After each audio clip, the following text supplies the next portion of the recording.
जय Gange. Warm welcome to this week's Wellness Wednesday series. आप सभी का हमारे इस हफ्ते की Wellness Wednesday की सीरीज पे स्वागत है। आज हमारे साथ डॉक्टर आशीष गिल्होत्रा जी हैं, जो कि नाड़ी योगा के बहुत विशेष प्रैक्टिशनर हैं, और इनकी जो एक स्पेशल टच है वो बहुत ज़्यादा जानी जाती है और बहुत मांग है उसके लिए। और इनफैक्ट परमार्थ परिवार से कई सालों से जुड़े हुए हैं और हमारे बड़े भाई के रूप में भी है।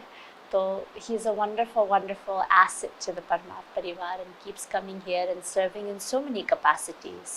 And so it's a wonderful joy and it's a wonderful privilege to be interviewing him today and to seek from him what the qualities of Nadi Yoga is and how he's come along in this journey.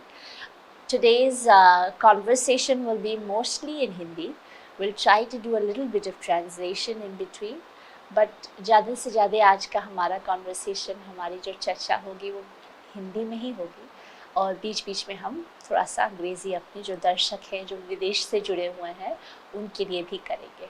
तो आइए हम doctor Ashish ji से कुछ पूछते हैं। एक तो उनका परमार्थ परिवार से एसोसिएशन कैसे जुड़ा, और क्या, आई नो कि पूज्य स्वामी जी के प्रति आपकी बहुत श्रद्धा है and you're so connected to him, so I'd love to know more about कि आपके लिए परमार्थ क्या है। स्वामी जी से जो है, जो नाड़ी योगा के अंदर जब हम लोग ट्रीटमेंट कर रहे थे तो स्वामी जी का उनका बहुत बड़ा आशीर्वाद हमें मिला, उनसे बहुत चीज़ें हमें सीखने को मिली। तो नाड़ी योगा भी जो है, नाड़ी का मतलब यहाँ नाद से है, नाद का मतलब फ्लो से है। जैसे गंगा लगातार बह रही है, ऐसे ही हमारे शरीर में जो रक्त है वो लगातार बह रहा है। तो उसका जो सर्कुलेशन फ्लो है उसको ठीक करके, ऑर्गन ग्लैंड की तरफ सर्कुलेशन फ्लो को इंक्रीज करके, इंक्रीज करने की जो प्रक्रिया है उसको हम लोग नाड़ी योग बोलते हैं। और ये भी स्वामी जी का आशीर्वाद है और स्वामी जी की प्रेरणा है, जिसके माध्यम से बहुत से लोगों को नाड़ी योग का लाभ मिल रहा है।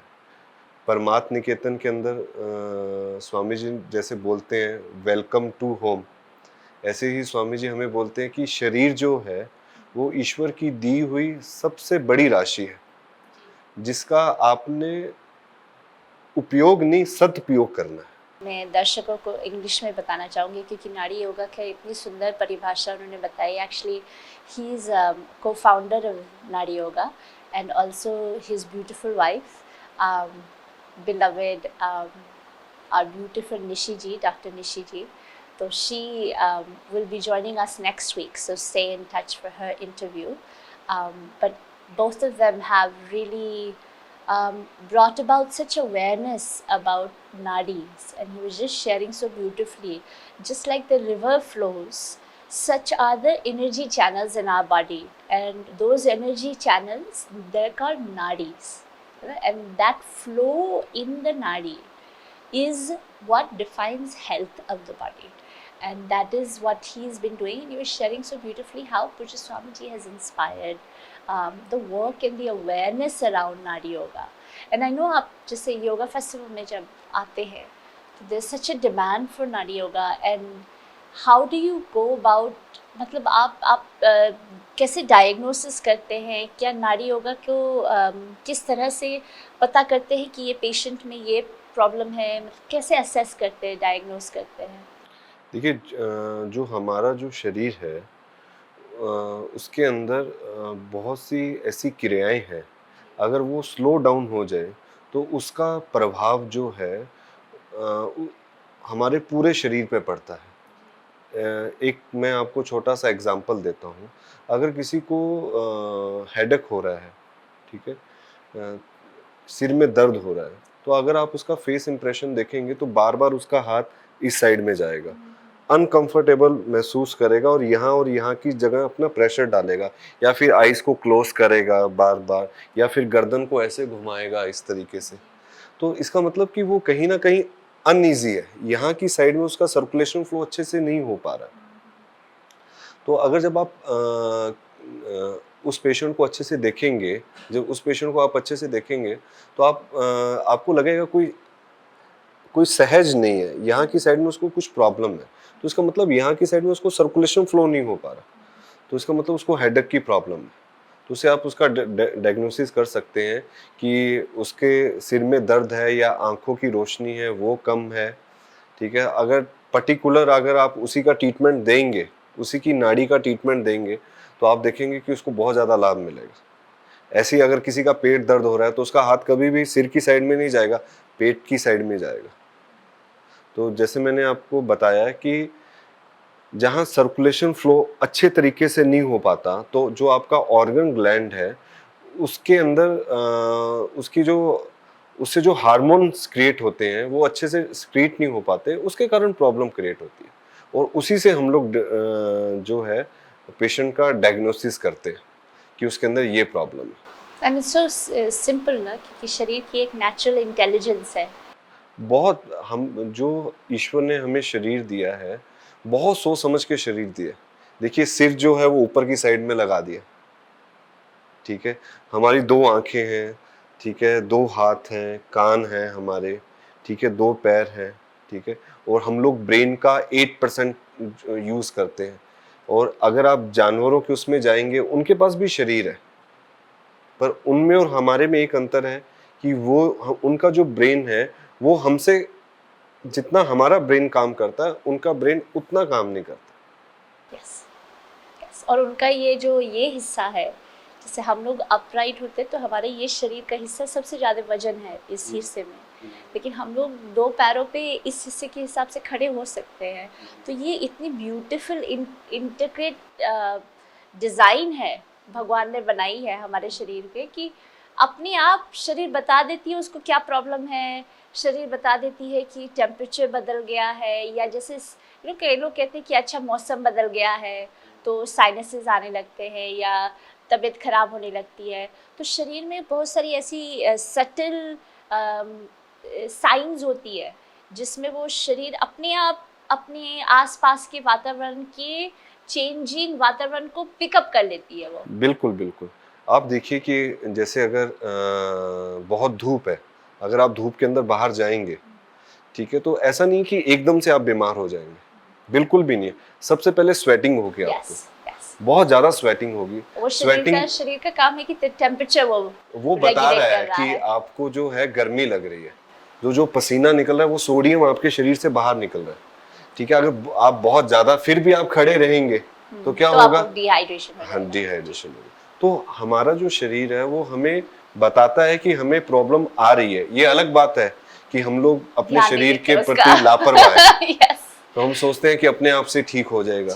जैसे अभी टेक्नोलॉजी, जैसे हम लोग कंप्यूटर का यूज कर रहे हैं, लैपटॉप का यूज कर रहे हैं, तो वो हमारे लिए सदुपयोग है, पर हम लोग उसका दुरुपयोग करते हैं। हम सोते हुए भी मोबाइल का यूज करते हैं, जिससे हमारा ब्रेन रिलैक्स नहीं होता और सुबह उठते हैं तो हम फ्रेश नहीं महसूस करते।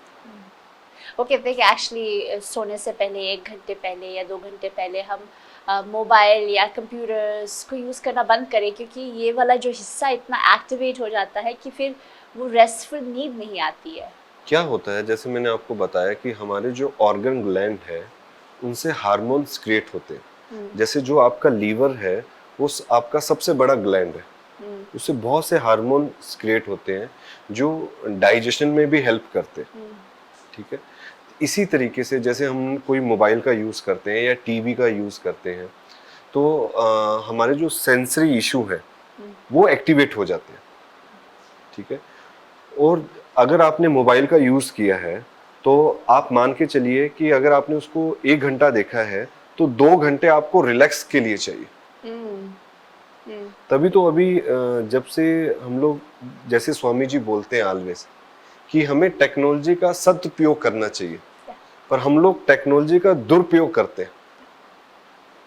और ही सेज कि हम 4G 5G ज़्यादा से ज़्यादा स्पीड की तरफ बढ़ रहे हैं, लेकिन स्पीड बिना दिशा के, विदाउट डायरेक्शन। तो वो गति ही क्या जिसमें दिशा ना हो। बिल्कुल। और धीरे धीरे ये सारी प्रक्रिया से स्वास्थ्य के प्रति ज़्यादा सजग होने से, कैसे खाना चाहिए, कैसे जीना चाहिए, अपने शरीर की जो साइंस है उसके प्रति हम सजग हो, क्योंकि हमारी शरीर हमसे कम्युनिकेट करती है। बिल्कुल, यही जैसे आपने अभी पूछा कि डायग्नोसिस आप कैसे करते हैं, तो मैंने यही बताया कि जो हमारा शरीर है वो हमें सब कुछ बता देता है। ये अलग बात है कि हम लोग जो है उसकी तरफ तब ध्यान देते हैं जब एक्यूट हो जाता है। जी जी। अच्छा, आपका जर्नी इस तरफ, इस लाइन में आप कैसे आए? देखिए ये भी जो है स्वामी जी के आशीर्वाद से है, और ईश्वर ने कोई भी चीज़ अगर आपसे करवानी है तो वो भी निर्देश देता है। तो मेरी मम्मा का डेथ होगी जब मैं क्लास 8th में था। तो उसके बाद मेरा घर में मन नहीं लगता था, तो मैं कुछ समय अपना जो है वो सेवा में देता था। तो मैं हमारे घर के पास एक वृद्ध आश्रम था, तो वहाँ जाके मैं सेवा करता था। तो वहाँ एक एक्ू थेरेपिस्ट आते थे जो ओल्ड एज के जो लोग थे उनको वो ट्रीटमेंट दिया करते थे। तो जब मैं उनको देखता था उधर की साइड में, तो मुझे बहुत अच्छा लगता था कि वो कैसे जो रोगी हैं उन्हें ट्रीटमेंट देते थे। पर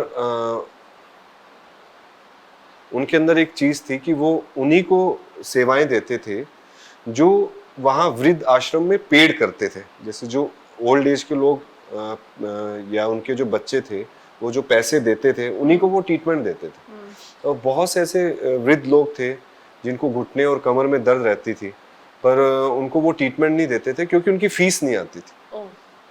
तो मैं देखता था जब मैं वो ऐसे जब मैं 2-3 घंटे वहाँ सेवा करता था तो मैं देखता था ये ऐसे ऐसे पॉइंट दबाते हैं। तो ऐसे लोग जो फीस नहीं दे पाते थे उनको मैं एक्यूप्रेशर देना शुरू किया मैंने। उनको भी आराम आना शुरू हुआ। फिर धीरे धीरे मैंने इसके प्रति स्टडी करना शुरू किया, पढ़ना शुरू किया। नेचुरोपैथी का मैंने कोर्स किया, फिर मरम चिकित्सा किया, फिर नीरो किया, और धीरे धीरे इस चीज़ में मैं जाता रहा। और मैं आज भी बोलता हूँ कि मैं आज भी जो है वो प्रकृति से सीख रहा हूँ। एंड आई नो कि आप मतलब कंसल्टेशन के अलावा भी अभी भी आपकी सेवा जारी है। आप हफ्ते में रोज़ ऐसे कैंप्स लगाते हैं और ये सेवाएं उस रूप से भी आप देते रहते हैं। देखिए ये तो जो स्वामी जी आलवे बोलते हैं कि ये हमारा धर्म है जी। ठीक है। अगर हम मानव की सेवा नहीं कर पाएंगे, अगर अपना समय उसमें नहीं दे पाएंगे तो हमारा जीवन व्यर्थ है। तो हम लोग अभी भी नाड़ी योगा से जो है हमारे सेवा केंद्र है जहाँ हम लोग कमर, घुटने, गर्दन का जो है वो ट्रीटमेंट लोगों को फ्री ऑफ कॉस्ट देते हैं। सो आई लव कि मतलब एक हम अपनी सीरीज़ में ये भी अपने गेस्ट से पूछते हैं कि आप पर्सनली अपने जीवन में कैसे नाड़ी योगा को जीते हैं। और क्योंकि हम हमने इस सीरीज़ को शुरू किया योगा डे के बाद, और योगा डे में इस साल थीम थी योगा फॉर वेलनेस। तो पूज्य स्वामी जी और साध्वी जी कह रहे हैं कि योगा सिर्फ वीकेंड बिजनेस नहीं है कि एक वीकेंड हो गया उसके बाद फिर योगा डे खत्म, योगा खत्म। तो कैसे लोगों को योगा के प्रति जागरूक हो और योग और स्वास्थ्य के प्रति उनकी जो यात्रा है वो निरंतर चलती रहे। तो उस दिशा में आप ऐसी क्या चीज़ें करते हैं जो आपका स्वास्थ्य बनाए? देखिए स्वास्थ्य का सबसे बड़ा नियम है कि आपने जो भोजन करना है वो स्वाद के लिए नहीं करना, स्वास्थ्य के लिए करना। तो अगर और हमें ये भी जानना है कि कब हमें हमारे शरीर को भोजन की आवश्यकता है और कब हमारे शरीर को भोजन की आवश्यकता नहीं है। जब आप सुबह के टाइम जब उठते हैं तो उस टाइम आपके भोजन आपके शरीर को सबसे ज़्यादा एनर्जी की आवश्यकता होती है। अब ये अलग बात है कि अगर आप रात को 2 बजे सो रहे हैं और सुबह अगर आप 6 बजे उठ रहे हैं तो भोजन कहाँ से लेंगे? अभी तो नींद की आवश्यकता है आपके शरीर को। मेटाबॉलिज्म भी, जो शरीर की पाचन शक्ति है वो भी कम हो जाती है अगर इस तरह से जीते वो हैं। एक्चुअल में हमारा जो खाना पीना, सोना और विचार, ये सब चीज़ बदल गई। आहार इसके कारण क्या हो रहा है कि हमारा जो क्या कहते हैं शरीर के अंदर जो रोग हैं वो उत्पन्न हो रहे हैं। एक स्वस्थ व्यक्ति को 8 से लेकर और 9 घंटे की नींद इनफ है, ठीक है। और उसके बाद उसका खाना पीना बहुत है, जैसे मैंने बोला कि आपने स्वास्थ्य के लिए खाना है, स्वाद के लिए नहीं खाना। पर हमारे साथ उल्टा है, हम लोग अगर हमें कोई चीज़ में स्वाद लगता है, कोई रसगुल्ला खा रहे हैं, हमें अगर बहुत स्वाद लगता है, हम कहते हैं अरे यार बहुत टेस्टी है, 3 और डाल दो। अगर हम लोग पानी पी रहे हैं तो कुछ लोग बोलते हैं कि दिन के अंदर सुबह जब उठो तो 3 से 4 लीटर पानी पी लो। उनको इस चीज़ का पता होना चाहिए, जो हमारी किडनियां हैं वो 1 घंटे में 800 ml जो पानी है उसको फिल्टर करती है। यानी कि 1 घंटे के अंदर आपको सिर्फ 800 ml से लेकर और 1 लीटर ही पानी पीना चाहिए। अगर आप ज़्यादा पानी पिएंगे तो उसका भी असर आपके शरीर के ऊपर होगा ना, जिससे आपका वात बढ़ जाएगा, पित्त बढ़ जाएगा, एसिड की प्रॉब्लम क्रिएट हो जाएगी।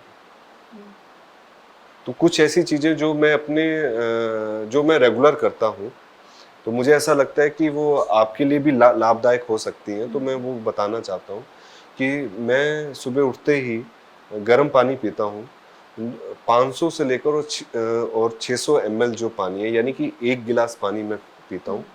उसके बाद मैं वॉक करता हूँ और उसके बाद घर पे आके मैं स्नान करता हूँ।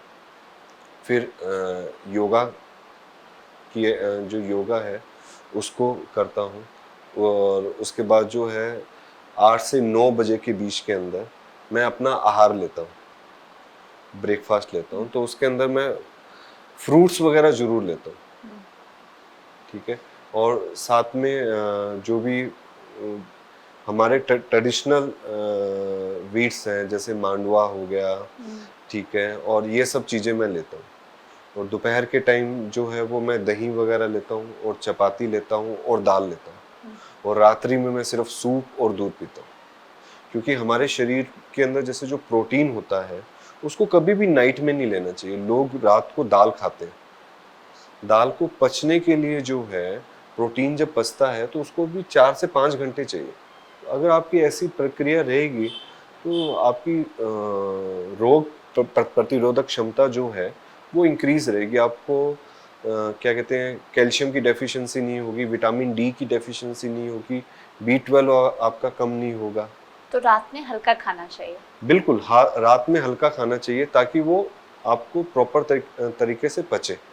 अभी देखिए, मैं कई बार सोचता हूँ कि हम लोग इंडिया में रहते हैं जहाँ सूरज प्रॉपर वे से निकलता है, प्रॉपर वे से हम लोग वेजिटेबल्स वगैरह लेते हैं, तब भी हम चेक करवाते हैं तो हमारा विटामिन डी और B12 कम आता है। अगर हम लोग यूरोप में रहें तो हम लोग मान सकते हैं कि हमारा विटामिन डी और जो B12 है वो कम है, क्योंकि वहाँ सूरज नहीं निकलता। इंडिया में भी हमारा कम है क्योंकि हमारे खाने पीने की जो तरीके हैं और जीवन जीने का तरीका, हाँ, वो हमारा बिल्कुल ही रहते हैं, बाहर वॉकिंग नहीं करते हैं या धूप को नहीं लेते हैं। हम लोग सोचते हैं कि शायद हम लोग YouTube से या Facebook से या मोबाइल से वॉक और योगा सब चीजें कर लेंगे।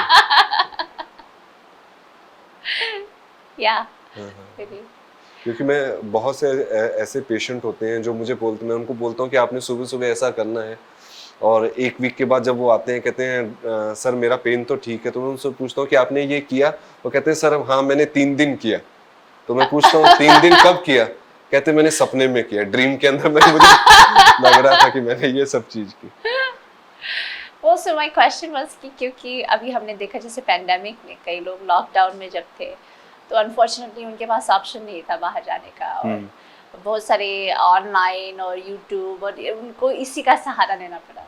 तो उससे एक तो हिस्सा आपने शरीर के बारे में बोला, लेकिन मैं देखती हूँ कि आप हमेशा बहुत स्माइलिंग होते हैं, बहुत मजाक करते हैं, बहुत ह्यूमरस होते हैं, जीवन को बहुत मतलब there is a lightness about you.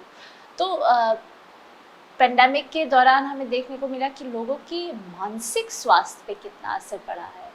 तो वो जो हम कह रहे थे ना, हमारे विचारों का क्या असर है हमारे स्वास्थ्य पे, उसके बारे में अगर आप कुछ शेयर करें। देखिए, मैं तो बचपन से ही हंस रहा हूँ और हंसा रहा हूँ। हाँ, उसके पीछे देखिए सोच और विचार का मेरा ऐसा मानना है कि कई ऐसी चीजें जो हमारे हाथ में नहीं है। जैसे अगर हम लोग गाड़ी चला रहे हैं, हम लोग अपनी सेफ जगह में चल रहे हैं, ठीक है, कोई ऐसा व्यक्ति आ रहा है कि जो हम सेफ चला रहे हैं तब भी हमारी गाड़ी को वो हिट कर जाता है, ठीक है, तो ये ना तो आपके बस में है, ठीक है। अगर आप उसके प्रति नेगेटिव सोचेंगे अपने प्रति, अरे ऐसा क्यों हुआ, मैं इतने बजे गाड़ी क्यों लेके गया, ठीक है, जो होना है वो होगा, ठीक है। पर हमारे जो विचार हैं वो हमें शुद्ध रखने चाहिए, हमें रिलैक्स रहना चाहिए जिंदगी में। देखिए मृत्यु निश्चित है, ठीक है, वो आपके हाथ में नहीं है, कब होगी कब नहीं होगी, ठीक है। जीवन भी आपके हाथ में नहीं है। जब मृत्यु और जीवन आपके हाथ में नहीं है तो सोचने का क्या जरूरत है। तो आपको रिलैक्स रहना चाहिए। हाँ, ये है कि आपको अपने कर्म करते रहना चाहिए, कर्म जरूरी है आपके। पर क्या होता है कि मैं कई बार देखता हूँ बहुत से जो पेशेंट है वो मेरे से पूछते हैं कि डॉक्टर साहब मुझे बहुत चिंता होगी। मैं उससे पूछता हूँ क्या चिंता हुई है, कि डॉक्टर साहब मेरा जो बच्चा है उसने अभी 12th की है, वो आगे क्या करेगा उसकी चिंता है। तो मैं सोचता हूँ कि बच्चा 12th कर रहा है, या तो हम खुद 12th करें तो हमें टेंशन होगी कि हमने आगे डॉक्टर बनना है या इंजीनियर बनना है, क्या बनना है, बनना बच्चे ने है, तो हमें काहे की टेंशन है उसके लिए। लेकिन जैसे होती है ना कि हमारी वैसे serious, in all seriousness I think कि माता पिता को एक अच्छा क्वेश्चन आप ले आए, क्योंकि बहुत सारे लोग जुड़े हुए हैं जो जो गृहस्थ आश्रम में रहते हैं, तो उनको क्या ना कि वो उनके बच्चे का अच्छा फ्यूचर हो, एक अच्छी नौकरी लगे, अच्छा फ्यूचर हो, वो सुखी हो, सिक्योर हो, तो वो चिंताएं होती है लोगों की। नहीं, वो चिंताएं जो हैं, अगर आपके, जो स्वामी जी बोलते हैं ऑलवेज, अगर आपके संस्कार अच्छे दिए हुए हैं बच्चे को तो चिंता करने की आवश्यकता ही नहीं है। जब आपके संस्कार अच्छे होंगे तो बच्चा अपने आप आगे निकलेगा। और स्वामी जी कहते हैं do your best and leave the rest. बस बिल्कुल, आप अपना बेस्ट करो, बाकी का रेस्ट भगवान पे देखकर। अगर आप सिर्फ रेस्ट ही करेंगे तो चिंता होगी आपको, हाँ भाई कैसे करना है कैसे नहीं। इसलिए आपको चिंता करने जो, क्योंकि आपके हाथ में ही नहीं है, जो चीज आपके हाथ में ही नहीं है उसके प्रति आप सोच के क्या करेंगे। और आप इतने खुश दिल कैसे रहते हैं? क्योंकि मैं कभी नेगेटिव सोचता ही नहीं हूँ, मैं ऑलवेज पॉजिटिव सोचता हूँ, इसलिए मैं खुश रहता हूँ। और स्वामी जी की ब्लेसिंग है और उनके आशीर्वाद से, उनके सत्संग से मुझे बहुत ज़्यादा एनर्जी मिलती है। अभी कई जो युवा लोग हैं या मेरे साथ के जो डॉक्टर हैं या मेरी कंपनी के जो लोग हैं, वो मुझे बोलते हैं यार जो साधु संतों का आशीर्वाद चाहिए वो तो बुढ़ापे में चाहिए, ठीक है। हाँ। ओल्ड एज के अंदर जो है वो आपको सत्संग और ये सब चीज सुनना चाहिए। यूजुअली वो सोचते हैं कि गृहस्थ आश्रम के बाद फिर वानप्रस्थ आश्रम, तब आश्रम की उपयोगिता होती है, उससे पहले नहीं होती। पर ये गलत है, क्योंकि जब आप एक गुरु से जुड़ेंगे तो आपको एक विचार मिलेगा, एक लाइन मिलेगी, एक दिशा मिलेगी आपको। जो आप मेरे से पूछ रहे हैं कि आप इतना हंसते रहते हैं, उसका सबसे बड़ा रीजन यही है, मेरे गुरु जो हैं उनकी दिशा जो उन्होंने दी हुई है उससे मैं ऑलवेज पॉजिटिव रहता हूँ और मैं आगे बढ़ रहा हूँ उनके आशीर्वाद से। Thank you. इन्होंने एक्चुअली इनका टच इतना स्पेशल है, ये कोई भी पॉइंट आपके शरीर का लेते हैं और उसको कुछ सेकंड में ही हल्का सा मसाज करके पता नहीं कैसे और सारी थकावट दूर हो जाती है। तो he's got a very special touch, and पूज्य स्वामी जी कहते हैं ना कि टीचिंग्स तो है, लेकिन जब एक व्यक्ति को टच मिलता है, एक गुरु का टच मिलता है, एक ईश्वर की स्पेशल गिफ्ट मिलती है, तो वो गिफ्ट फिर वो खुद के लिए ही नहीं होती है, सबके लिए होती है। और इन्होंने अपने जीवन को सबके लिए समर्पित इतनी ब्यूटीफुली किया है, ये और इनकी धर्मपत्नी डॉक्टर निश्री जी बहुत ही खूबसूरती से लोगों की सेवा में लगे हैं और बहुत अलग अलग प्रकार के लोगों को आप देखते हैं। मतलब आपकी जो कंसल्टेंसीज होती है, आप बहुत सारे लोगों को, चाहे कैंसर पेशेंट्स हो, चाहे किसी के ब्रेन ट्यूमर है, या can you tell more about आपके पेशेंट्स? बहुत काफ़ी रेंज है। देखिए, जैसे मैंने आपको बताया है कि हमारा जो शरीर है वो सबसे बड़ा विज्ञान है, ठीक है।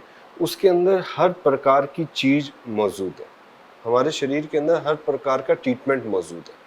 जैसे अभी कोविड हुआ, ठीक है, कोविड के अंदर देखिए कि इसकी कोई मेडिसिन नहीं निकली, बाद में अभी मेडिसिन उन्होंने निकाली, पर इससे पहले हर साइंटिस्ट हैं या डॉक्टर हैं, उन्होंने ये बोला कि आपकी प्रतिरोधक क्षमता इंक्रीज होनी चाहिए। इम्यूनिटी। हाँ, इम्यूनिटी सिस्टम जो है वो आपका बेस्ट होना चाहिए, तो आपको कोविड होने के चांसेस बहुत कम है। इसीलिए हमारे शरीर के अंदर हर प्रकार का रोग जो है उसको दूर करने की क्षमता है, ठीक है। अब जैसे डॉक्टर निशी के साथ मिलके हम लोग काम कर रहे हैं स्पेशल नीड के बच्चों के ऊपर, तो हमें ये सोचना जरूरी है। कई बार हमें बहुत से पेरेंट्स भी पूछते हैं कि डॉक्टर साहब मेरा जो बच्चा है ऐसा क्या कारण रहा कि वो सीपी उसके अंदर प्रॉब्लम क्रिएट होगी। तो मैं ऑलवेज बोलता हूँ, ऑलवेज हम लोग ये कहते हैं कि जब लेडी प्रेग्नेंट होती है, ठीक है, उसका जो असर होता है वो भी बच्चे के ऊपर होता है कि अगर मदर को थायराइड की प्रॉब्लम है तब भी बच्चे के ब्रेन के ऊपर असर होता है। अगर मदर के अंदर कैल्शियम की डेफिशिएंसी है तब भी बच्चे के अंदर प्रॉब्लम क्रिएट होती है। अगर प्रेगनेंसी के दौरान उसका बीपी हाई हो जाए उसका असर भी बच्चे के ऊपर पड़ता है। इसलिए आपका जो शरीर है वो एक सबसे बड़ा विज्ञान है। ईश्वर ने सब चीजें दी हैं। आंखें आपकी जो है वो विजन के लिए हैं, नाक जो है वो आप उससे सांस लेते हैं, दांतों से आप किसी भी चीज को तोड़ते हैं, ठीक है, जीभ के अंदर अलग अलग प्रकार के टेस्ट हैं। क्वेश्चन ये होता है फिर, जैसे मान लीजिए किसी को कैंसर हुआ या किसी को ऐसी टर्मिनल इलनेस हो जाती है, तो वो क्यों होती है फिर? देखिए, जैसे अगर किसी को एग्जाम्पल के तौर पे अगर किसी को सर्वाइकल की प्रॉब्लम हुई, ठीक है, तो इसका मतलब सर्वाइकल तो हमारे इसके अंदर है ही, C1 से लेकर और L5 तक, यानी कि टोटल जो है 32 वर्टिब्रास हमारी स्पाइन के अंदर होते हैं जी। और गर्दन वाला जो ये हिस्सा है सबसे भारी होता है। ऐसा नहीं है कि हर किसी को इसकी पेन रहेगी, पर जैसे हम लोग लैपटॉप पे लगातार बैठे रहते हैं तो उसके कारण क्या होता है, इन्फ्लामेशन क्रिएट हो जाती है या सूजन आ जाती है, हाथों में दर्द होता है या चक्कर आते हैं, तो उसको सर्वाइकल बोलते हैं। ये कोई बाहर से पेन नहीं आया है, या जो कैंसर है वो बाहर से नहीं आया। हम लोगों का ऐसा मानना है कि सिर्फ और सिर्फ 3% जो डिजीज होती है वो जेनेटिक होती है। 3%। बाकी सब डिजीज जो है वो हमारे शरीर के अंदर आती हैं। हमारा शरीर जो है वो बताता है हमें कि ये हमें प्रॉब्लम आ रही है, पर ये अलग बात है जब वो एक्यूट हो जाती है तभी हमारा ध्यान उसके ऊपर जाता है, इससे पहले हमारा ध्यान उसके ऊपर नहीं जाता। एग्जाम्पल के तौर पे अगर जैसे आप कंप्यूटर के ऊपर काम कर रहे हैं, आंखों से पानी आ रहा है, तो उसका मतलब कहीं ना कहीं आपकी विजन डाउन हो रही है, पर क्या होता है कि हम लोग उसमें ध्यान नहीं देते, धीरे धीरे वो बढ़ता जाता है, उसके बाद हमें पता चलता है यार हमारी आंखें खराब हो गई। ज़्यादा से ज़्यादा ऐसे कई सारे लोग हैं जिनको बीमारियां हैं, जो हम अगर थोड़ा सा शरीर के प्रति सजग होंगे तो हम उसे प्रिवेंट कर सकते हैं, मतलब हॉस्पिटल जाने की नौबत ना आए, इस तरह से हम अपने जीवन को व्यतीत कर देखिए, सकते हैं। आपका जो शरीर है वो सबसे बड़ा मैंने बोला कि एक विज्ञान है, और आपकी किचन सबसे बड़ा हॉस्पिटल है। उस हॉस्पिटल से जाने से पहले आप अपनी किचन में चले जाइए, पर हम लोग उस चीज़ को देखते नहीं है ना। अभी हमारा क्या है कि जब बच्चा पैदा होता है आप नोटिस कीजिए, कभी भी उसका स्टमक बाहर नहीं होगा, ठीक है, पर हमारे खाने पीने की जो आदतें हैं, हमारा जो मेटाबॉलिक रेट जब खराब होता है, हमारा स्टमक बाहर आ जाता है, हमें बीपी की प्रॉब्लम क्रिएट हो जाती है, ठीक है, उसके बाद क्या होता है, हमें हार्ट की प्रॉब्लम क्रिएट हो जाती है, धीरे धीरे हमें और भी प्रॉब्लम क्रिएट हो जाती है, जो हमें कई बार डॉक्टर बोलते हैं कि शायद ये जो है ये एज के अनुसार होता ही होता है। पर कई ऐसे भी लोग हैं जो 75 प्लस हैं पर उनको कोई अर्थराइटिस की प्रॉब्लम नहीं है जी। उनको विटामिन डी की डेफिशिएंसी नहीं है, क्योंकि उन्होंने स्वाद के लिए नहीं, स्वास्थ्य के लिए खाना खाया है। और योग जो है वो जीवन का एक हिस्सा है। जैसे स्वामी जी बोलते हैं कि योगा डे के अंदर ही हमें योग याद आता है, ऐसा नहीं है। हमारे शरीर के लिए, जैसे हमारे लिए सांस जरूरी है, ऐसे हमारे शरीर के लिए व्यायाम जरूरी है। So it's been wonderful to have this. हमने बीच में इतना translations, we didn't get an opportunity to translate everything that he has said, but hopefully next week when we interview Dr. Nishi, we will do it in English and you will get all of that in English. But he shared so beautifully about, you know, how the body is so divinely intelligent, and if we can just pick up the signs and the symptoms of the body, it tells us before something is to go wrong. You know, Swamiji says beautifully कि हमारे शरीर में GPS system है ना, God's perfect system. और God's perfect system, तो बाहर वाला GPS, the outside GPS tells you when you've gone wrong already, but internal GPS tells you before you go wrong. So how can we start listening to our own intelligence? And he also shared how so much of the illnesses that we have are primarily preventable if we just listen to the body and listen to its innate intelligence. And he said so beautifully how the body is such a beautiful instrument, and how it's a temple, and how the kitchen can be our hospital. It's a first hospital. Before we have to go to any other hospital, if we just check out what we have in the kitchen, how we're eating, what we're eating, how much we're eating, when we're eating, we take some attention to these things, how we can be healthy every day. So it was beautiful to hear him, and also, you know, it's so beautiful because I shared with him, besides that he himself, how he maintains his health, he shared, but how he maintains his mental health, because so much of our health is based on our, you know, mental state. So he shared so beautifully that death is inevitable, and health and life is, most of life at least, is outside of our control.